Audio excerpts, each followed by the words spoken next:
5 ওয়াক্ত নামাজও যদি প্রতিদিন পড়ো তাইলেও একদিন মরে যাইবা, আর প্রতিদিন নাফরমানি করলেও মরেই যাইবা। মনে থাকলেও মৃত্যু নিশ্চিত, মনে না থাকলেও মৃত্যু নিশ্চিত। হাসলেও মরে যাবেন, কাঁদলেও মরে যাবেন, সুখেও মরে যাবেন, দুঃখেও মরে যাবেন। রাজপ্রাসাদের অট্টালিকায় যে সেও মরে যাবে, জীর্ণ কুঠির কুড়ে ঘরে যে সেও মরে যাবে। জীবনে যে কোনো দিন দুঃখ দেখে নাই তারও মৃত্যু হবে, জীবনে যে কোনো দিন সুখ দেখে নাই তারও মৃত্যু হবে, তারও মৃত্যু হবে। কেউ থাকবে না, কেউ না, কেউ না, কেউ না। তো এই জন্য বন্ধু আমার, বাপ আমার, ভাই আমার, আমি আপনাদের কাছে এই কথাটাই বুঝাইতে চাচ্ছিলাম। প্রথম আল্লাহর কথা মনোযোগ দিয়ে শুনবেন, আখিরাতের ফিকির করবেন, কবরের ফিকির করেন। এত খামখেয়ালি নিজেদেরকে মনে করেন।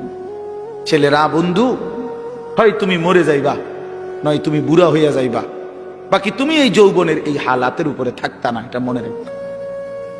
হয় বৃদ্ধ হইয়া যাবা, আর নয়তো মরে এর আগেই কবরে চলে যাবে। বিশ্ববিখ্যাত বুজুর্গ হাসান বসরি রাহমাতুল্লাহি আলাইহি তিনি বলতেন, ইয়া মাশারাশ শাবাব ইন্না যারআ কাদ তুদরিকুল আহাতু ক্বাবলা আন ইয়াবলুগা। তিনি যুবক দেখলে বলতেন, যুবক মনে রাখো, সব ফুল সব ফল পরিপক্ক হয় না, পাকে না, এর আগে ঝরে যায়। এটা উনি বলতেন, এর আগে কি ঝরে যায়। একটি গাছের, আম গাছের যতগুলো মুকুল বের হয়, বইল মুকুল, এ সবগুলোই তো আম হয়, বলেন না? বলো যুবক ভাই, বলো না, সব আম হয় না। সবগুলো ছোট আম যে কয়টা হয়, এ সবগুলোই কি বড় হইয়া পাকে? ঝরেই যায়, ফুল ঝরে যায় বেশি, ছোট ছোট আম এগুলো ঝরে যায় বেশি, টিকে অল্প কয়টা। তো তিনি বলতেন যে ঝরে যায় বেশি, কিশোর তরুণ যুবক এই অবস্থাতেই ঝরে যায় বেশি, মরে যায়। এই কোরআন শরীফের আয়াতও তো আল্লাহ এটা বলছে, অবিনকুম মান ইয়াতাওয়াফা। শক্তি আসতে আসতে, পৌঁছতে পৌঁছতে, বৃদ্ধ হওয়ার আগে আগেই অনেককে আমি আল্লাহ মৃত্যু দিয়ে থাকি, আর কাউকে বৃদ্ধ চূড়ান্ত বুড়া পর্যন্ত পৌঁছে। এই গত 1 সপ্তাহ হয় নাই, 1 সপ্তাহ হবে, আমার আপন মামি মারা গেছে, আমার বড় মামি। আমি গেছি জানাজায়। তো আমার খালারা, আমার সব খালাতো ভাই বোন আত্মীয় স্বজন বলা যায় সব আসছে মামির জানাজায়, আমরাও ছিলাম। তো আমার মেজো খালা, এই খালা একদম বয়স্ক। তো আমার বোনেরা আছে, সবাই বলতেছে, আমরা তখন এই বাড়িতে প্রায় 70-80 জন কিশোর যুবক যুবতী ছেলে মেয়ে, আমরা নানার বাড়িতে। এই অবস্থায় আমার বোনেরা বলতেছে, ভাই খালা, এই খালাই আমগো আর শেষ মুরব্বী, বুড়া বয়স্ক আছে, হে বুড়ি শুধু আর নাই। তাহলে এই বাড়িটার মধ্যে যেই মুহূর্তে 70-80 জন কিশোর নওজোয়ান, তখন বুড়া মাত্র একজন, শেষ বুড়া। এমন ব্যবধান হলো কেন? 70 × 1 হবে কেন? কথাটা বুঝছেন? 60-এর মোকাবেলায় একজন হবে কেন বুড়া? কারণ ওনার আমলের যারা কিশোর তরুণ যুবক ছিল, তো তারা এই বয়সে পৌঁছার কথা না এখন। তো তাহলে এই হিসাবে তো আপনার যদি যুবক হয় 60 জন, তো বয়স্ক তো কমপক্ষে 30 জন হইবার কথা, 40 জন হইবার কথা। তারা কই? আমার হিসাবটা বুঝছেন নি আপনি? তাহলে বোঝা গেল ঝরে যায় বেশি, চলে যায় বেশি, থাইকা যায় অল্প, থাইকা যায় অল্প। পুরা বাড়ির মধ্যে দাদা একজন,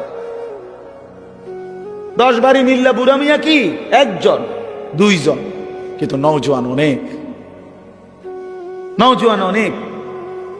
এই জন্য আপনাদের কাছে আমাদের এটাই কথা, আমি যে সূরাটা পড়ছি, এবার সূরাটার তরজমা শুনেন। এই মূল বক্তব্য এই কথাটা বুঝানো।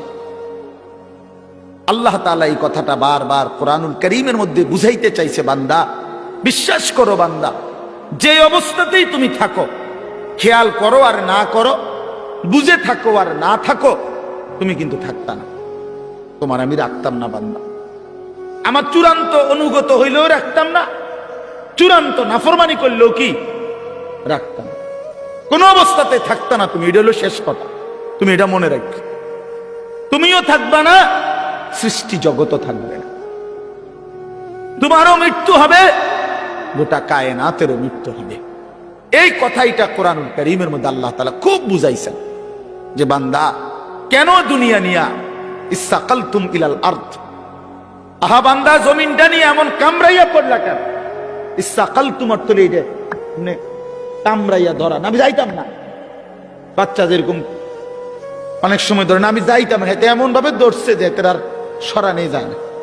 ছাগল যেভাবে খোঁট দেয়, ছাগলের খোঁট দেওয়া বুঝছেন? ছাগল যে এরকম পাও দিয়া খোঁট দিলে বাপরে বাপ, আরেক ছাগল দিয়েও এতে সরা যেত না। বহুত আমার জীবনে একবার ছোট বোন ওই চানলা, ব্রনফারা চানলা একটা জায়গা আছে, এই চানলা আমার বোন বিয়ে দিছি, ছোট বোন। তো কোরবানির ঈদের সময় মায় 2 দিন আগে আমারে কইছে যে টাকা দিছে, চানলার পাশে একটা জায়গা আছে 60 বাজার, ওইখান থেকে খাসি কিনা দিতাম, মানে বোনের শ্বশুর বাড়ি কিনা দিতাম আর ঈদ কোরবানি উপলক্ষে। তা আমি বোনের শ্বশুর বাড়ি গিয়ে তালুইরে নিয়া বলছে চলেন একটা খাসি কিন তালুই। তো চালুই বয়স্ক মানুষ, খাসিটা কিনার পরে আমি হাবড়ারে কইলাম তালুই অল্প দূর রাস্তা, 60 থেকে আর চানলা যাইতে নাই তো 10-15 মিনিট 20 মিনিট লাগবে, আরো আগের কথা। ওই সময় আমি কামেলে পড়ি, 2003 সাল বা 4 সাল এরকম হবে। তো আমি হাঁটাইয়া এই নিয়ে যেতে পারবো ছাগল, এটা আমনে রিস্কা দিয়ে যান, আমনে বয়স্ক মানুষ। আহা, আমার 14 গোষ্ঠীর কোনো পাপের কারণে আমি এটা ধরছি। আমি শেষ পর্যন্ত অজরে মানে কাইন্দাই দিছি। আমি তো জানি না আগে কোনো সময় ধরছিও না, জানিও না এটা যে এরকম খোঁট দেয়, এই কথাটা আমি জানতাম না। কি পরিমাণ কষ্ট করে বিশ্বাস করেন এটা আনছি, এই কদ্দুর জায়গা বাড়িতে আইনা আমার বোনে ধর, মাই কইছে তোর খাসি রে ধর, তোর খাসি তো এটা যে তার হাতে দিছি, বোনের কইছি ধর এটা ধর যা, এ কইয়া যে আইসা লাইছি, ভাতও খাইছি না, জিদ দে। তাইলে কি বুঝা গেল? এইভাবে খুঁট দিয়া ছাগলের খুঁটির মতো আল্লাহ বলছি সাকালতুম ইলাল আরদ, হায় বান্দা এভাবে বুঝি জমিন আঁকড়ায় ধরল, এভাবে জমিন আঁকড়ায় ধরলা। আর রাদিতুম বিল হায়াতিদ দুনিয়া মিনাল আখিরা। এবার আল্লাহ বলে বান্দা তাহলে কি তুমি আখিরাতের বিপরীতে দুনিয়ার এই জীবন পেয়ে খুশি হয়ে গেলা? যথেষ্ট তো খুশি? এক সেট সোফা সারবে তো? খালাস। 6টা টেবিল, 6টা চেয়ার, একটা ডাইনিং টেবিল, খুশি তো? যথেষ্ট। 2টা ওয়াল শোকেস, 4টা খাট, 4টা তোষক, প্রতি ঘাটে 2টা করে বালিশ, 8টা বালিশ, চায়ের কাপ 1 ডজন, ভাতের প্লেট 1 ডজন, নুনের বাড়ি 4টা, আর 4 বাথরুমে বদনা 4টা। আর কি? কয় টাকার মাল? নাই তো 50 লাখ টাকার মাল ঘরে, এত হবে না। আচ্ছা ধরেন, ধরলাম ভাই, ধরছে জন আর কোনো আপত্তি নেই, ধরলাম ধরেন 50 লাখ টাকার মাল। তো 50 লক্ষ টাকার মালের জন্য আয় মুসলমান 60 বছরের হায়াত শেষ, 50 বছর শেষ। এত মিথ্যা, এত চুরি, এত 2 নম্বরি, এত সুদ, এত ঘুষ, এত কিস্তি, এতবার ওজনে কম দিলেন, এতগুলো মিছা কথা কইলেন, এত বাটপারি করলেন, এই কদ্দুর ফার্নিচার আর আসবাব এটুকু দুনিয়ার জন্য। বড় অল্প দামে নিজের বেচা দিলেন, বড় অল্প টাকায় শেষ করে দিলেন হায়াত বন্ধু, বড় অল্প দামে নিজের জীবন শেষ করে দিলেন, খুব কম দামে। এক সুস্থ সবল মুসলমান এত কম দামে নিজের বেচার কথা না। এইটুকু সামান্য দুনিয়ার জন্য 1 ওয়াক্ত নামাজ পড়ার টাইম নেই। একটা অটো চালায়, বেচারার নামাজের সময় নেই। একটা সিএনজি চালায়, বেচারার নামাজের টাইম নেই। কদ্দুর সাধু আন্দারি করে, এবার নামাজের টাইম নেই। 12,000 টাকা বেতনের একটা চাকরি করে, নইলে 20,000 টাকা বেতন। হায় হায় মুসলমান, 20,000 টাকা, তাও এক মাসে, প্রতিদিন না, এক মাসে 20,000 টাকা বেতন। এইটুকুর জন্য আল্লাহ তাআলার এক ওয়াক্ত নামাজ আদায় করে না। হায় মুসলমান, এত বড় পাষাণ কেমনে হইলেন? কেমনে হইলেন বলেন? আল্লাহ নবী সাল্লাল্লাহু আলাইহি ওয়াসাল্লাম বলছেন, লাসাজদাতুন ওয়াহিদাতুন খায়রুম মিনাদ দুনিয়া ওয়া মা ফিহা। এবার শুনেন, নবী বলেন, একটি সেজদা উম্মত দুনিয়া এবং দুনিয়ার মধ্যে যা কিছু আছে তার চাইতে কোটি গুণে বেশি উত্তম। কয়টি সেজদা? এক সেজদায় কয় রাকাত? এক রাকাত না। এক সেজদা দিলে কি এক রাকাত? এক রাকাত না, একটাই সেজদা। লাসাজদাতুন ওয়াহিদাতুন, একটি সেজদা। আল্লাহর কসম, নবীজি বলছে, বুখারী মুসলিমের হাদিস, আল্লাহর নবী বলছে, 4টা কালেমা একবার বলা। একটা কালেমা আপনি বলেন, সুবহানাল্লাহ, আলহামদুলিল্লাহ, আল্লাহু আকবার, লা ইলাহা ইল্লাল্লাহ। রাসূলুল্লাহ সাল্লাল্লাহু আলাইহি ওয়াসাল্লাম বলেন, এই 4টি কালেমা একবার বলা পৃথিবীর যত কিছুর উপরে সূর্যের আলো পড়ে সবটার যা দাম, আমি রাসূলের কাছে তার চাইতে বেশি দাম।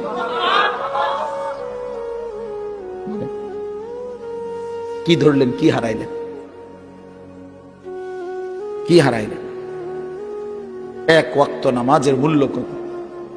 ফজরের 2 রাকাত সেজদার মূল্য কত? রাসূলুল্লাহ সাল্লাল্লাহু আলাইহি ওয়াসাল্লাম বলছে, রাকাআতুল ফজরি খায়রুম মিনাদ দুনিয়া ওয়া মা ফিহা। ফজরের 2 রাকাত সুন্নত, হ্যাঁ হাদিস, দুনিয়া এবং দুনিয়ার মধ্যে যা কিছু আছে তার চাইতে কোটি গুণে বেশি উত্তম। তো ফজরের ফরজ 2 রাকাত, এটা তো আরো আছে, এটা তো রয়েছে, কতটা বেশি। কুল মা ইনদাল্লাহি খায়রুম মিনাল লাহবি ওয়া মিনাত তিজারা। কোরআন শরীফে আছে, একবার জীবনে সাহাবীরা প্রথম দিকে নবীজি সাল্লাল্লাহু আলাইহি সাল্লাম জুমার খুতবা দিচ্ছিলেন। জুমার নামাজের খুতবা ইসলামের প্রথমে শুরুতে জুমার নামাজের পরে হইতো, এটাই তাফসীর। মানে ঈদের খুতবা কখন হয়? নামাজের পরে। এই ঈদের খুতবা এখন যেভাবে হয়, প্রথম জুমার খুতবা এভাবে হইতো। মানে নবীজি ফরজ 2 রাকাতের সালাম ফিরাইয়া এরপরে মিম্বরে দাঁড়াইয়া কি করতেন? খুতবা দিতেন। এটাই ছিল তখন নিয়ম। এরকম একদিন খুতবা দিতেছে, সাহাবায়ে কেরামের কিছু সাহাবী মদিনার বাজারে ফু দিছে, কেউ ব্যবসায়ী পাইকারি মাল আনে, মাসে 15 দিনে তখন নিয়ম ছিল একদিন পাইকারি মাল আসতো। তো যে বেটা পাইকার, এ বেটা বাসি ফু দিত। ফু দিলে খুচরা দোকানদাররা বুঝতো পাইকার আসছে, সবাই দৌড়াইয়া হুড়াহুড়ি করে যার যার মাল নিত। এই বেটা তো আর আসবে না আবার। তো এই সাহাবীরা যারা মদিনার বাজারে ব্যবসা করত, ওনারা এই বাঁশির ফু এটা শুনছে। ওই খুতবার মুহূর্তে নবীজি খুতবা দিতে দাঁড়াইছে, জুমার নামাজের পরে, নামাজ ফরজ শেষ করছে। এই সবাই যারা মদিনার বাজারে ব্যবসায়ী, ওনারা সব উঠে চলে গেছে ওইখানে মাল আনার জন্য, কারণ বুঝছে যে যদি পরে যায় তত পাইতো না। এই এতটুকু শুধু নামাজ না, খুতবা, খুতবার সময় আল্লাহর কসম, কোরআন শরীফের একটি পূর্ণাঙ্গ সূরা আল্লাহ তাআলা এই ব্যাপারে নাজিল করছে, সূরা জুমআ। এই জুমআ সূরার নামই জুমআ। আল্লাহ নাজিল করে বলছেন, ওয়া ইদা রাআউ তিজারাতান আও লাহওয়ান ইনফাদ্দু ইলাইহা ওয়া তারাকুকা কাইমা। নবী, কামটা করলো কি এরা? এদের ব্যবসা এবং তামাশা, এই দুনিয়ার তামসার জন্য আল্লাহ দুনিয়ার পুরো উপার্জনটারও বলছে তামসা। বেটা আল্লাহ বলছে এই ব্যবসা এবং তামাশার দুনিয়ার জন্য এরা ছুটে চলে গেল। ও তারাকুকা কাইমা, আপনাকে এখানে দাঁড়ানো অবস্থায় খুতবায় রেখে চলে গেল। হায় হায়, করলা কি তোমরা? আল্লাহ নিজে তখন বলে, কুল মা ইনদাল্লাহি খায়রুম মিনাল লাহবি ওয়া মিনাত তিজারা। হায় আমার নবীর সাহাবীরা, শোনো, এই নামাজ, এই খুতবার বিনিময়ে আল্লাহর কাছ থেকে যা পাইতা তা তোমাদের এই ব্যবসা এবং রং তামাশার এই দুনিয়ার চাইতে কোটি কোটি কোটি কোটি গুণে উত্তম ছিল। এর চাইতে সুন্দর আয়াত কি হইতে পারে? এর চাইতে পরিষ্কার কথা মালিকের আর কি হইতে পারে? ভাইয়া বলেন, ইনসাফ করে বলেন। আর কেমনে আল্লাহ বুঝাইতো? আর কেমনে বুঝাইতো? আপনার অসংখ্য মুসলমান, আমি আজকেও আমার জুমার নামাজ ওই শাসনগাছা, আমি এক মসজিদে এই মাস থেকে 2 জুমা পড়াই নামাজ। তো এইখানে বলছি যে আপনারা যারা শুধু শুক্রবারে জুমার নামাজ পড়তে আসেন, কেন আসেন? বাকি সপ্তাহ কেন আসেন না? বাকি 5 ওয়াক্ত নামাজ কেন পড়েন না ভাই? সপ্তাহের বাকি দিনগুলো কেন নামাজ পড়েন না? শুধু শুক্রবারে 2 রাকাত নামাজ পড়তে কেন আসেন? এ কথা বুঝানোর জন্য যে আপনি মুসলমান, এটা বুঝানোর লাগে নাকি? আমি তো পরিষ্কার বলি না ফরমান, তোমরা যারা 5 ওয়াক্ত নামাজ পড়ো না, পুরো সপ্তাহ নামাজ পড়ো না, তুমি শুক্রবার আয়োনের কোনো দরকার নাই, তুমি শুক্রবারে আইসা বুঝানোর দরকার নাই তুমি মুসলমান। তুমি মুসলমান আমরা এটা জানি। তোমার না ভোটার আইডি কার্ড আছে? তোমার এনআইডি আছে তো? তোমার জন্ম নিবন্ধন সনদ আছে? আমরা জানি তুমি মুসলমান। তুমি মুসলমান আমরা জানি বেটা। মিথ্যাইও তুমি। কি দরকার ছিল? কি দরকার ছিল নিজেকে মুসলমান বুঝাইবার জন্য? না না, মুসলমান আমরা জানি, আপনি মুসলমান আমরা মানি, আমাদের মুসলমানের কবরস্থানেই দাফন করা হবে। নাই তো বলেন কেন? যদি বলেন না হুজুর আমি এই জন্য আসি নাই, আল্লাহর জন্য আসছি, তো আল্লাহর জন্য আসলে আসরের নামাজে আসলেন না কেন? প্রতিবাদ করেন। একজন প্রতিবাদ করেন না যে না হুজুর আপনি ভুল বলছেন, আমি আল্লাহর সন্তুষ্টির জন্য আসছি।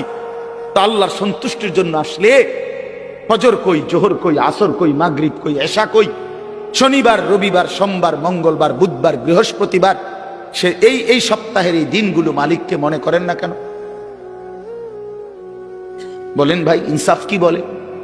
বলেন একজন বেনামাজি বলেন, বলেন খোদার 365 দিন কোন দিন যারা ফজরের নামাজ পড়েন না, এত বড় বেহায়া কেমনে হইলেন? কেমনে হইলেন? এই যুবক ভাই, তোমরা যারা কখনোই ফজরের নামাজ বছরের কোনোদিন পড়ো না, তুমি এত বড় নির্লজ্জ, মুসলমানের ঘরে এত বড় বেয়াদব কেমনে হইলা? বলো, এখন প্রতিবাদ করো। মুসলমানের ঘরে এত বড় বেয়াদব কেমনে হইলা? এত বড় গাদ্দার মুসলমানের ঘরে হইলা কেমনে? তোমার আল্লাহ নাই, তোমার রসুল নাই, তোমারে কেউ বানায় নাই, তোমারে কোথাও যেতে হবে না, তুমি মরতা না, তোমার কোনো হিসাব নাই, তোমার কোনো আমল নামা নাই। কি মনে করছো তুমি? এই মোবাইল, হ্যাঁ, এই বেডি, নর্তুকি, নারী, ছবি, উলঙ্গ দৃশ্য, আর এই ভাত তরকারি, পেশাব পায়খানা, আর ঘুম, খালাস, এরই নাম জীবন? এ তো জানোয়ারের জীবন। এ তো কুকুর, বিড়াল, হাইওয়ান, জানোয়ার, গরু, ছাগল, ওরাও তো খায়, ঘুমায়, পেশাব পায়খানা করে, ওদেরও তো যৌন চাহিদা পূরণ হয়।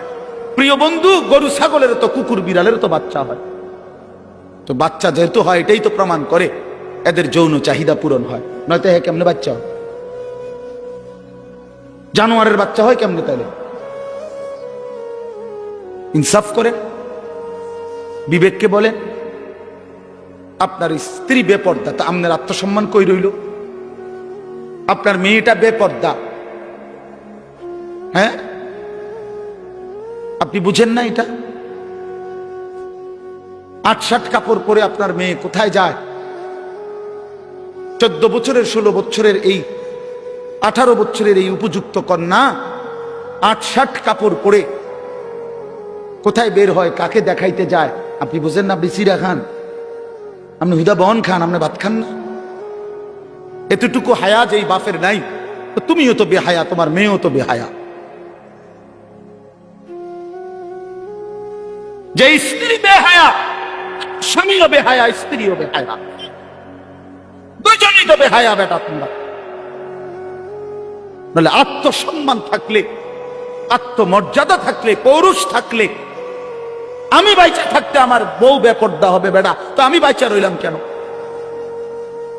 আমি বাইচা থাকতে আমার মেয়ে বেপর্দা, তো আমি বাপ কিসের? আবার আমার বাপ কিসের? আমার স্ত্রী সন্তানের মধ্যে যদি দ্বীন না থাকে, বিবি বাচ্চার যদি আখিরাত না থাকে বন্ধু, তো আল্লাহ তাআলা আমাদেরকে সংসার কেন দিলেন? পরিবার কেন দিলেন? স্ত্রী সংসার কেন দিলেন আমাদেরকে? যে নারী থেকে এত কিছু ভাবে উপকৃত হইলেন 40 বছর, সেই নারীকে এভাবে জাহান্নামের হাতে ছেড়ে দিলেন, এভাবে ছেড়ে দিলেন। ফিকির করেন, সিদ্ধান্ত করেন, কেমনি কি করবেন, ফয়সালা করেন। এই পৃথিবীতে প্রত্যেক মানুষের সামনে যখনই যে কোনো সমস্যা তৈরি হয়, সে তো প্রতিটা সমস্যার সমাধানের জন্য কোনো না কোনো কৌশল বের করে না? তো এর জন্য বাইর করেন, আপনি বুদ্ধি বাইর করেন, আপনি পরামর্শ করেন যে হুজুর আমার স্ত্রী বেপর্দা, আমি কি করতে পারি? আমার মেয়ে বেপর্দা, আমি কি করতে পারি? আমার ছেলে কোনোদিন ফজরের নামাজ পড়ে না, আমি কি করতে পারি? কোনো সমাধান নাই? ইসলামে কি কোনো সমাধান নাই? আল্লাহর কোরআনে কিছু নাই এ ব্যাপারে? তো আছে, তো আছে, তো আপনি সিদ্ধান্ত নেন, আপনি এগিয়ে আসেন, নিজেকে বাঁচান, বউ বাচ্চাকে বাঁচান, স্ত্রী সন্তানকে বাঁচান। খাট পালং আর সোফা ফার্নিচার এডি কোয়েন না, এডি কোয়েন, এডি হুদা, এডি থাকবে না। সোফা পুরান হয়ে যায়, ফ্রিজ ডিস্টার্ব করে, আমি 3 বার বদলাইছি। ওয়াশিং মেশিন কিনছি, এইটা একবার দামি কোম্পানির, এটার ডিস্টার্বের যন্ত্রণায় কুচিটা হালাই দো, লাত্তি দিয়ে হালাই দো, ফালতু জিনিস একটা। তাইলে কি বুঝা গেল? দুনিয়া কোনটাই জমাইয়া আপনি স্থায়ী হবে না, এটা ডিস্টার্ব করবে, ঠিক না? বলেন না কেন? তো শুধু শুধু শুধু শুধু বললেন কেন, করলেন কেন? বাথরুমের প্লাস্টিকের দরজা এডি শুধু ভাঙ্গে যায়,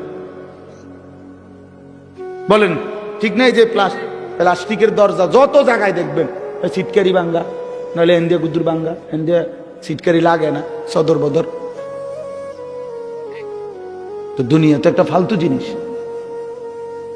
4 কোটি টাকার বড় লোকের বাড়িতে আমি গেছি, ডুপ্লেক্স বাড়ি, বাথরুমের দরজার সিটকারি নাই। সিটকারি আছে মানে ওই বল্টুটা নাই, শুধু এই জিটার মধ্যে সিটকারিটা লাগায়, এই কদ্দুর জায়গাটা নাই। আমি বসুন কেমনে? এই বাথরুমে আমি বসলে কেউ যদি দরজাটা ঠেলা দেয়, বলেন? শেষে বালতির মধ্যে পানি দিয়া, বালতিটারে দিয়ে দরজা ঠেলা দিছি, তারপরে বসছি। দুনিয়া ধোকা না? বলেন ধোকা, দুনিয়া ধোকা, এই আসবাব ধোকা, ধোকা বন্ধু, ধোকা। আমি খোলামেলা বললাম এই জন্য, আপনি ভেবে দেখেন ধোকা। আপনি কতবার পাল্টাইছেন দুনিয়া? আপনার ঘরের সামান আপনি কতবার পাল্টাইলেন? আপনার বিবির ওই পাউডার শুনু তারে বলেন, এই বেপর্দা নারী, এই পাউডার ফেয়ার এন্ড লাভলি লাগাইয়া 1 ঘন্টা সাইজা গেলা, আবার যে তুমি আইসা এগুলা ধুইয়া লাইতেছ, নিজেই হালাই দিতেছ নিজের পাউডার, নিজের পাউডার ফেয়ার এন্ড লাভলি এগুলো নিজেই ধুইয়া সব মুছে ফেলে দিলা, তো তুমি কি বুঝো না একবারও এগুলো ধোকা? আসল হইলে তো তুমি রাইখা দিতা। হায় দুনিয়া, হায় দুনিয়া আমাদেরকে ধোকা দিল। দুনিয়া আমাদেরকে বারবার ধোকা দিছে বন্ধু, দুনিয়া ধোকা দিছে। আমার বাপও থাকতে চাইছে, বাপ নাই। দুনিয়া আমার দাদাও থাকতে চাইছে, আমার দাদা নাই। দুনিয়া আমার কতজন থাকতে চাইছে, আমার চোখে দেখা সেই মানুষগুলো কেউ নাই। আমার জলজ্জান্ত জ্যাঠারে আমি দেখছি, তোমার 1 সপ্তাহের মাথায় জ্যাঠা মারা গেছে। আমি দেখে আসার পরে 1 সপ্তাহ পরে আবার নিজে গিয়ে এই জ্যাঠার জানাজা পড়ছি। কবরের দিকে তাকাইয়া মনে পড়ছে, কবর যেন আমারে বলতেছে, আনিস তোর জ্যাঠারে বানাইবার জন্য আমি আমার কাছ থেকে একটু মাটি দিছিলাম, আজ আমার মাটি আমি আমার কাছেই ফেরত নিলাম।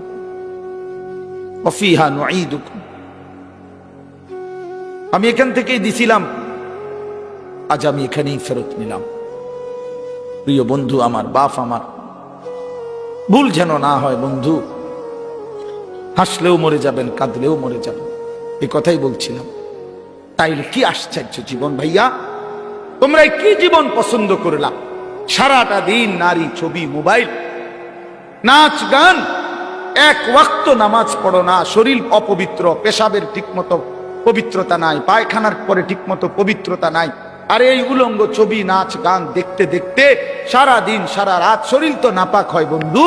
এই নাপাক দেহ নিয়ে, এই জানোয়ারি জিন্দিগি নিয়ে কেমনে ঘুমাও, কেমনে রাত কাটাও, কেমনে শো, কেমনে হাঁটো, আমি বুঝি না। তুমি মানুষ না জানোয়ার? আরেকবার ভাইবো বন্ধু। আরো বেহায়া সন্তান, বেপর্দা নারী, বেহায়া কন্যা, আরেকবার ভাই, মানুষ না জানোয়ার। আল্লাহ আমাদেরকে মাফ করে দেন। তো আল্লাহ তাআলা বলেন, বান্দা, নবী রাসূলুল্লাহ সাল্লাল্লাহু আলাইহি সাল্লামকে বলছে, বন্ধু আপনি কি জানেন সেই বিকট আওয়াজটা কি? সেটাই কিয়ামত। সব ভাঙবে, সব ভাঙবে। কি মনে হয় এটা হইবে নি? আসলে কথা বলেন না কেন? ছেলেরা বলো না ভাইয়া, হবে এটা? 100 কিয়ামত, পৃথিবী ধ্বংস হবে। কারণ আল্লাহ তাআলার কোনো কথা বন্ধু শত্রু কারো কাছেই ভুল প্রমাণিত হয় না। বুঝেন নাই? মানে আমরা ইমানদার, আমাদের গবেষণা তো কোরআনের সব কথা সঠিক, সমস্ত কাফের মুশরিক বেঈমানদের গবেষণাতেও কোরআনের সব কথা সঠিক। তার মানে কি, বন্ধু শত্রু সবার কাছেই কোরআন কি সঠিক। রাসূলুল্লাহ সাল্লাল্লাহু আলাইহি সাল্লামের জিন্দিগির 23 বছরের একটা সুতা, 23 সেকেন্ড বন্ধু শত্রু সবার কাছেই সর্বশ্রেষ্ঠ।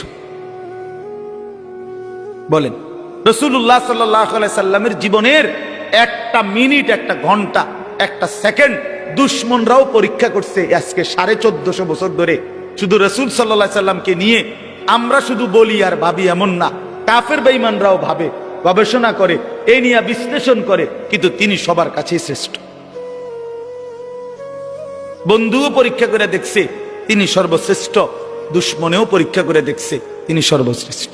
তিনি সুন্দর, নবী সাল্লাল্লাহু আলাইহি সাল্লামই সবচেয়ে সুন্দর। তার সব কথাই সঠিক, তার সব কথাই যৌক্তিক, তার সব নড়াচড়া পর্যন্ত সর্বাধিক সুন্দর, সবচেয়ে স্মার্ট, সবচেয়ে সুন্দর। তিনি হাসলেও সুন্দর, তিনি কাঁদলেও সুন্দর। নবী সাল্লাল্লাহু আলাইহি সাল্লাম কথা বললেও সুন্দর, চুপ থাকলেও সুন্দর। চুপ থাকলেন, নবীজির বহু সাহাবীরা আছেন, নবীজি যখন চুপ থাকতেন, কথা বলতেন না, তখনও ওনার দিকে তাকায় থাকতেন। নবীজি জিজ্ঞেস করছে কোন কোন সাহাবীকে, কি দেখো? আবার দি যাও গা, কথাও কও না কিছু। এক কালো হাবশী সাহাবী একদিন বলছিল, ইয়া রাসূলুল্লাহ, আমি তো কালো মানুষ, যখনই মনটার মধ্যে কোনো কষ্ট লাগে, ব্যথা লাগে, দুঃখ লাগে, দুনিয়ার তেমন কিচ্ছু আমার নাই, তো মনটায় কষ্ট লাগলে, অস্থিরতা লাগলে দৌড়াই আপনার কাছে আসি, আপনার ওই পবিত্র চেহারার দিকে তাকাই, সব ভুলে যায়, দুঃখ বেদনা সব ভুলে যায়। তো এখন কেন আসছো? বলছি, ইয়া রাসূলুল্লাহ, আজকে একটা কথা বলতে মন চাচ্ছে। এই সাহাবী, তাফসিরে আছে সূরা নিসা, এই কালো সাহাবী বলছি, ইয়া রাসূলুল্লাহ, আজকে একটা কথা বলতে চাই। বলছে, বলো। বলছে, এখন তো আমি যত সাধারণই হই না কেন, এই দুনিয়ায় তো আপনারে দেখে দেখে আমার কলজা ঠান্ডা করি, দিল ঠান্ডা করি। হাসরের ময়দানে তো আপনি চলে যাবেন অনেক ঊর্ধ্বের জান্নাতে, আর আমারে যদি আল্লাহ জান্নাত দেয়ও, দিব সাধারণ যে কোনো একটা জান্নাতে দিতে পারে, আপনার লগে তো আর দিত না, আপনি তো অনেক ঊর্ধ্বের, আপনি চলে যাবেন। এখন আমার জানার বিষয় হলো, আমি যদি জান্নাতে গিয়া আপনারে না দেখি, খোদার কসম নবী, ওই জান্নাতে থাইকেও তো আমি আরাম পাইতাম না।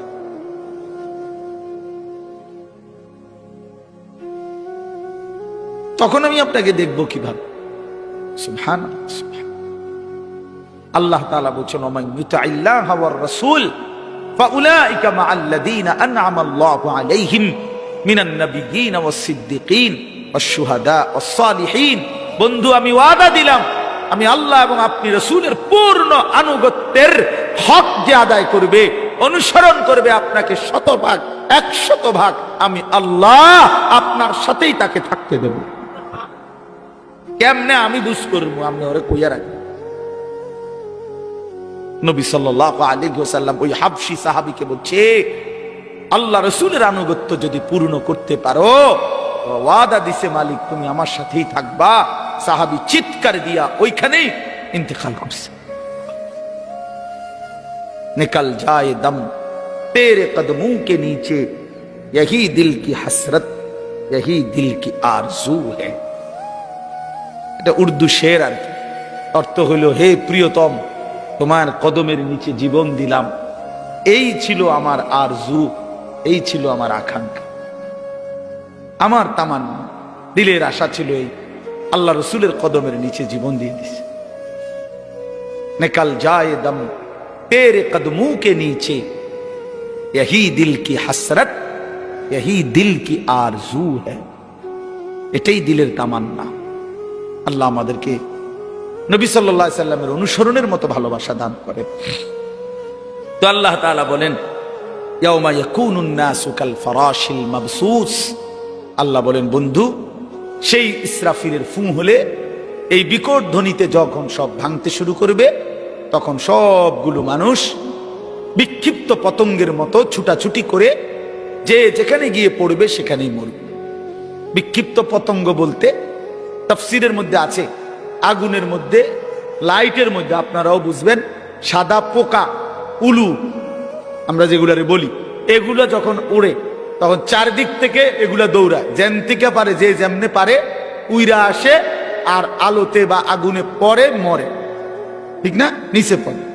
আল্লাহ তাআলা বলেন, ইসরাফিল যখন ফুঁ দিবে, পৃথিবী যখন সব কিছু ভাঙতে শুরু করবে, মানুষগুলো এরকম বিক্ষিপ্ত পতঙ্গের মতো যে যেদিকে পারে ছুটাছুটি শুরু করবে, আর ছুটতে ছুটতে, দৌড়তে দৌড়তে যে যেখানে গিয়া পড়বে, দম ফেরে যাবে, মনে করুন পড়ে যাবে, ওইখানেই মরবে, ওইখানেই নিচে কবরে চলবে।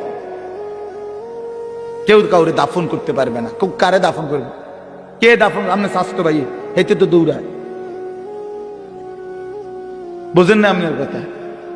আপনি স্বাস্থ্য বাহিনী আপনারা দাফন করবে, ওই তো আরো আগে দৌড় দিচ্ছে, ওই গিয়ে সান গিয়া চক বাজার ফার হয়ে কান্দির, সবে তো দৌড়াইতেছে, বুঝেন নাই? তো কাজে কেউ কাউকে কি করবে না, দাফন করবে না, বরং মানুষ ছুটতে ছুটতে যেখানে পড়বে ওখানে নিচে চলবে। অতাকুনুল জিবালু কালঈহনিল মানফুশ।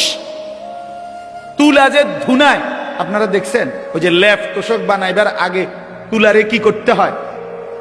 ধুনতে হয়। মেশিন দিয়েও হয়, আবার লাঠি দিয়ে বাইরে বাইরেও তুলারে আলাদা আলাদা করে।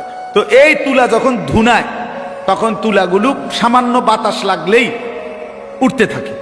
আল্লাহ তাআলা বলেন, এই ধুনিত তুলা, ধুনানো তুলার মতো পাহাড়গুলো সব উঠতে থাকে। এইটার অর্থ এভাবেই পৃথিবী ধ্বংস হবে, হাসরের মাঠ কায়েম হবে। فأما من ثقلت موازينه فهو في عيشة راضية। আর সেই হাসরের মাঠে মিজানের পাল্লায় আমলনামা ওজনের জন্য দিলে, যার আমলনামা ভারী হবে, নেকির পাল্লা, সে চির সুখের সন্তুষ্টির জান্নাতে বসবাস করবে। ঈশাতির রাদিয়া অর্থ হইল, অর্থাৎ জান্নাতে তো থাকবে, তবে সন্তুষ্ট চিত্ত। একটা হইলো, মনে করেন খুব ভালো খাইতে দিছে, কিন্তু ভিতরে ভিতরে একটা ডর আছে যে খাইতে তো দিছে, একটু পরে তো খুব বাইরে যাও, তাইলে একটা টেনশন কাজ করে। আবার আল্লাহ তাআলা বলেন, না, আমার বান্দা সন্তুষ্ট চিত্তে জান্নাত ভোগ করবে, যে আর কোনো দিন এক সেকেন্ডের জন্য তাকে বের করা হবে না। আল্লাহ নিজে ঘোষণা দিবে, বান্দা, আজকের পর থেকে আর কোনো দিন আমি তোমার উপরে অসন্তুষ্ট হব না। ওয়াম্মা মান খাফফাত মাওয়াজিনুহু, এই শেষ কথা শুনেন, আর যার আমল নামায় নেকির পাল্লা হালকা হবে, গুনাহ ভারী হবে, ফা উম্মুহু হাবিয়া, তার ঠিকানা হাবিয়া নামক জাহান্নাম। হাবিয়া জাহান্নাম, যে সাতটি, এই সাতটি জাহান্নামের একটির নাম হলো হাবিয়া। কি নাম? ওয়ামা আদরাকা মা হিয়া। আল্লাহ তাআলা নিজে বলেন, আহা, নবীজিকে বলতেছেন, বন্ধু জানেন ওই হাবিয়া জাহান্নামটা কেমন ভয়ানক? এটা কেমন? তা আল্লাহ নিজে বলতেছেন, নারুন হামিয়া, সেটা অত্যন্ত প্রচন্ড জ্বলন্ত ধাউ ধাউ করে জ্বলা আগুন, হাভিয়া, সেখানে ছেড়ে মারা হবে, নাফরমানকে সেখানে ফেলা হবে। এখানে দুইটা কথা শুনে, এক নাম্বার হলো এই আয়াতের তাফসিরে এই নারুন হামিয়া হাভিয়া জাহান্নামটা প্রচন্ড উত্তাপওয়ালা আগুন, এই কথাটার ব্যাখ্যা দিতে গিয়ে প্রিয় নবী সাল্লাল্লাহু আলাইহি সাল্লাম বলছেন, তাফসিরে কুরতুবিতে আছে, নবীজি বলছেন নারুকুম হাদিহি জুজউম মিন 70 জুজআম মিন নারি জাহান্নাম। কথাটা শেষ খেয়াল করেন, নবীজি এরকম সাহাবীদেরকে বলতেছে, শোনো, তোমাদের যেই দুনিয়ার আগুন, এই দুনিয়ার আগুন জাহান্নামের আগুনের 70 ভাগের 1 ভাগ। তার মানে তোমাদের এই দুনিয়ার আগুনের চাইতে আরো 69 গুণ বেশি উত্তাপ তাপ জাহান্নামের আগুন। এরপরে শুনেন, এরপরে জরুরি কথা হলো, এই বুঝার জন্য বলতেছি, তাফসিরে হাদিসের বাকি অংশে আছে, রাসূলুল্লাহ সাল্লাল্লাহু আলাইহি সাল্লামের সাহাবীরা এই কথাইটা শুনে লাভ দিয়ে উঠছে, ফাল দিয়ে ওইটাই বলতেছে, ইয়া রাসূলুল্লাহ ওয়া ইন্না যালিকা লাকাফিয়া, হে আল্লাহর নবী, হায় হায় আপনি কি কইলেন, এটা আগুনে পুরাইয়া ছাই করে ফেলার জন্য দুনিয়ার এই আগুনই তো যথেষ্ট। লাকাফিয়া অর্থ হলো এটাই তো সারে। আল্লাহর নবী সাল্লাল্লাহু আলাইহি সাল্লাম বলেন, তাহলে বুঝো হায় উম্মত, এর চাইতে আরো 69 গুণ বেশি আগুনের তাপ কেমন। এই আগুন যদি তোমাদের কাছে এমন মনে হয়, আমি কুমিল্লা মেডিকেল কলেজে একবার, এই কুসাইতলি জীবনে একবার একজন আগুনে পোড়া লোককে দেখতে গেছিল, আমার পরিচিত। ওই বেচারার এক হোটেলের সামনে দিয়ে যাওয়ার সময় ভুলে হোটেলওয়ালারা পুরা কড়াই গরম পানি রাস্তার যে ছুঁড়ে মারছে, এই বেচারার পিছন দিয়ে পড়ছে, পুরাটা প্রাণ পিছনের অংশ পুড়ে গেছে। আমার পরিচিত লোক, এক সময় মাদ্রাসায় পড়ছে উনি, ওনার আমি দেখতে গেছিলাম এই মেডিকেল কলেজ। আল্লাহর কসম, আমি জীবনে কোনো মানুষের চিৎকার এর চাইতে ভয়ানক আমি আর দেখি। ওই আগুনে পোড়া মানুষটারে তখন নার্স তার এই পোড়া চামড়া এগুলো টাইনা টাইনা উঠাইতেছিল, ড্রেসিং করবে। ভাইয়া সেই যে কি পরিমাণ চিল্লাইছে,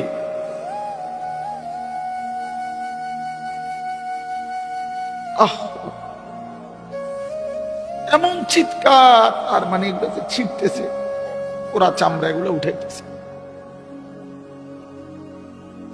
তাহলে বলেন, রাসূলুল্লাহ সাল্লাল্লাহু আলাইহি ওয়াসাল্লাম বলেন, তোমাদের এই আগুনের চাইতে আরো 69 গুণ বেশি গরম, সেটা কি হবে? আল্লাহ আমাকে মাফ করুন। আর একটা কথা হলো, যুবক ভাই, তোমাদের কাছে এখানে একটা শব্দ আছে, ফা উম্মুহু হাবিয়া, ফা উম্মুহু হাবিয়া। উম্মুহু এই শব্দের দুই অর্থ, এক অর্থ হইল ঠিকানা, ফা মাওয়াহু, তার ঠিকানা জাহান্নাম। আরেকটা অর্থ আছে, এই তাফসিরে আছে, ইয়াহবি রাসাহু, তাফসিরের মধ্যে লিখছে, অর্থ হইল যখন আমলনামা হালকা হবে, গুনার পাল্লা ভারী হবে, তখন এই ফেরেশতা আল্লাহর কসম মাথার সামনে এই চুলের অগ্রভাগ কপ করে ধইরা, চুল ধইরা, ইয়াহবি রাসাহু, এ তার মাথা ধইরা, চুল ধইরা, তারে ফেরেশতা একটা টান দিয়ে দাঁড়ানোর থেকে মাটিতে ফেলে দিবে, একটা টান দিয়ে মাটিতে ফেলেই একটা লাথি দিয়ে জাহান্নামে ফেলে দিবে। এই জন্য দোস্ত, এই মডেলিং, এই চুল রেডি রাখো, এই যে পাঙ্কু চুল, এই বাহারি চুল রেডি রাখো হাসরের ময়দান পর্যন্ত, যাতে করে জাহান্নামের ফেরেশতা ধরতে সুবিধা হয়, ধরতে সুবিধা। কার থেকে দেখা মুসলমানের নওজোয়ান এই চুল শিখলা? কার থেকে দেখা? কার থেকে দেখা? ইহুদির মডেল, খ্রিস্টানের মডেল, হিন্দুর মডেল, বৌদ্ধের মডেল, নাস্তিকের মডেল, মুরতাদের মডেল, আল্লাহ দ্রোহী দুশ্মনের মডেল ছাড়া আর কি এগুলো? তার মানে ওরা তো নিজেই জানে ওদের ঠিকানা জাহান্নাম। তো জাহান্নামীদের সাদৃশ্য যার, তো তার চুলতে এমনই হবে, তার চুলতে এমনই হবে। এটা তো এতটুকু বোঝা উচিত, এতটুকু তো বোঝা উচিত। কোরআন শরীফে আছে, নিয়ে এখন দেখাই।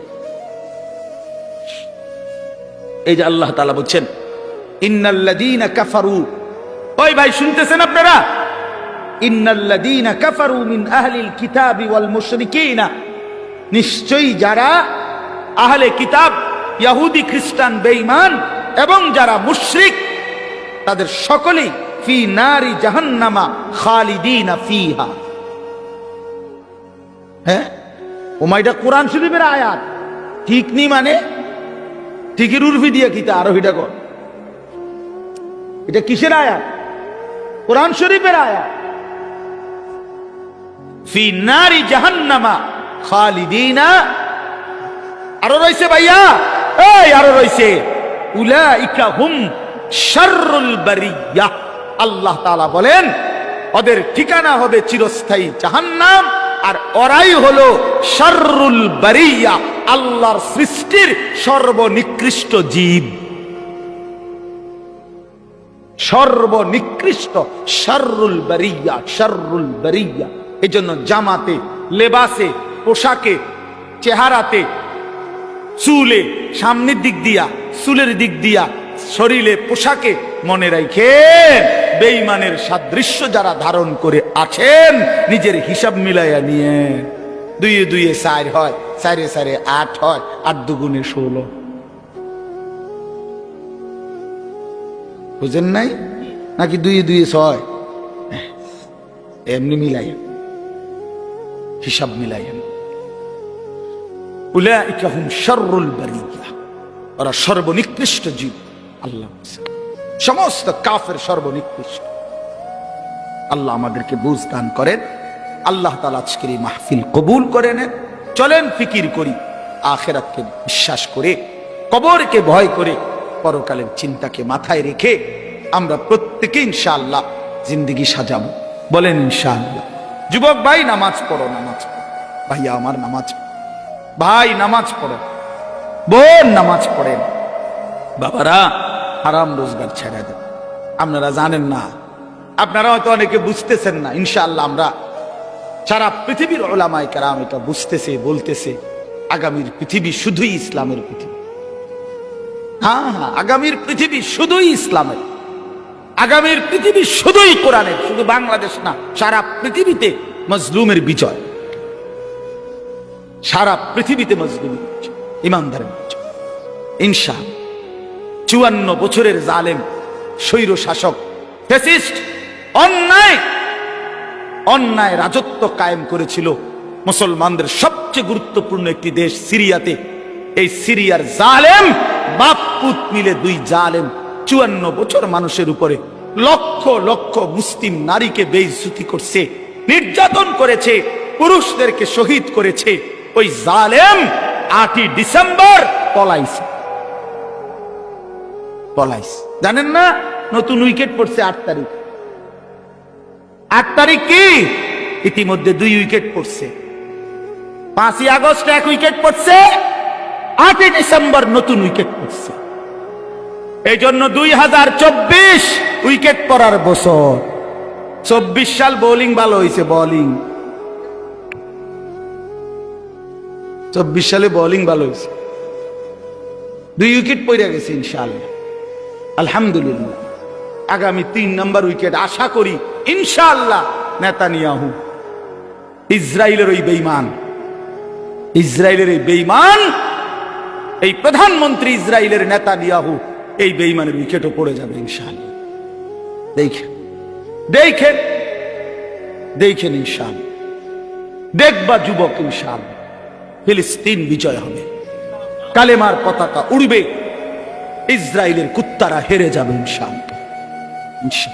কোন কাউরে, কোন বেঈমানের ধমকে ঘাবড়াইবার কিছু নাই। ওই ভারতীয়দের ধমক আমরা 2 পয়সাও গণার ধরি না। 130 কোটি না বেটা, তুই 230 কোটির মোকাবেলায় আমাদের একজন আল্লাহ, তিনি যথেষ্ট বেটা। হাসবুনাল্লাহ, হাসবুনাল্লাহ বলে, হাসবুনাল্লাহ, আল্লাহই যথেষ্ট। আলু বন্ধ করে দিবে, আলু, পেঁয়াজ তার আব্বার পেঁয়াজ, আলু তার বাপের, পেঁয়াজ তার বাপের, মোদির আব্বার পেঁয়াজ, মোদির বাপের আলু। তোর বাপের আলু বেটা, তোর বাপের পেঁয়াজ বেটা। তোদেরকে যিনি পেঁয়াজ, আলু, আটা, তোদেরকে যিনি 24 ঘন্টা খাওয়ায় পড়ায়, তিনি তো আমার আল্লাহ বেটা, তোর কি বেটা? কথা বলেন না। ইন্ডিয়ার ওই বেঈমানদেরকে পালে যিনি, খাওয়ায় যিনি, তিনি কে? আমার আল্লাহ। আমার কে? আমাদের বলবেন না, বলেন আমার আল্লাহ। তোর কি বেটা? তোদের মূর্তি ছাড়া আছে কি তা বেটা? হ্যাঁ, আল্লাহ আমার আল্লাহ তোদেরকে খাওয়ায়, আমারে দমক দেয়। বেউকুফ নাই এগুলো, কি কয় এগুলো? মন্ডা আটটা যাইয়া কই নাই। হ্যাঁ, কয় কি বেটা?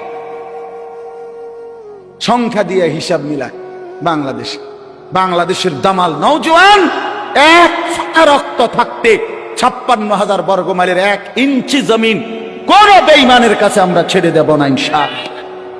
কোন আমার পুতের লাগা আমি বুঝ করে লইছি বেটা। আমার সন্তানকে আমি বলেছি, বাপ ভাই আমি মরবো নয় তুই মরবি, আল্লাহর জন্য জান আমিও দিতে রাজি, তুইও রাজি বেটা, কিন্তু 1 ফোঁটা রক্ত থাকতে এই জমিন, মুসলমানের জমিন, এটা কোনো বেঈমানের হাতে যাবে না ইনশাআল্লাহ। বাংলাদেশের জমিন ইন্ডিয়ার জমিন না, এটা বাংলাদেশের জমিন, এটা কালেমাওয়ালার জমিন, এটা মুসলমানের জমিন, এটা কোরআনের জমিন। এখানে ফজরের আজান শুনে আমাদের ঘুম ভাঙ্গে, বলেন আলহামদুলিল্লাহ। আমরা কোনো বেঈমানের ভ্যা ভ্যা শুনি না, আমরা ভ্যা ভ্যা, আজান শুনে জাগি ইনশাআল্লাহ। আল্লাহ তাআলা সব নওজোয়ানকে আহ্বান করলাম, যুবক ভাই নষ্ট হইও না, চরিত্রহীন হইও না। নারীর ফান্দে জীবন শেষ করে জীবন আরো সামনে আছে, জিন্দেগির আরো বড় দায়িত্ব আছে বন্ধু, জীবনের আরো অনেক বড় স্বপ্ন আছে। শুধু এক নারীর জন্য জীবন শেষ করে দিও না ভাই। আল্লাহ তাআলা আমার সারা দেশের যুবকদেরকে আগামীর ইসলামের জন্য কবুল করে নেন, আগামীর কোরআনের জন্য আল্লাহ কবুল করে নেন ইনশাআল্লাহ। এই জমিন কালেমার পতাকা উড়বেই ইনশাআল্লাহ, ইমানের বিজয় হবেই হবে, হবেই হবে, হবেই হবে।